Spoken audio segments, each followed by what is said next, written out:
Meron ako na-discover na affordable private resort sa Hawili na paniguradong magugustuhan nating mga aklanon. Ganito kasi yan. Hawili Intangalan is one of the go-to spots when you're traveling mainland Aklan dahil sa magandang beach, tanyag na Hawili Falls, at overlooking view na binabalik-balikan ng mga tao. Kasabay rin nito ang pag-usbong ng mga resorts around the area. At itong Anatolius Private Resort na yata ang isa sa pinakabago at maire-recommend ko talaga dahil sa presyo na ino-offer nito. Legit!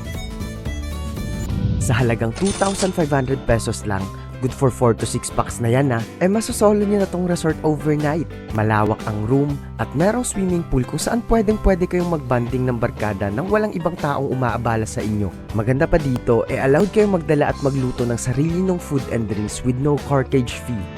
Here are the updated rates kung day tour naman ang gusto. Lastly, nag-a-accept din sila ng exclusive rent for small events like birthday party, and I highly suggest to make a reservation muna bago pumunta. Aklanong Gala approves tong Anatolius Private Resort kasi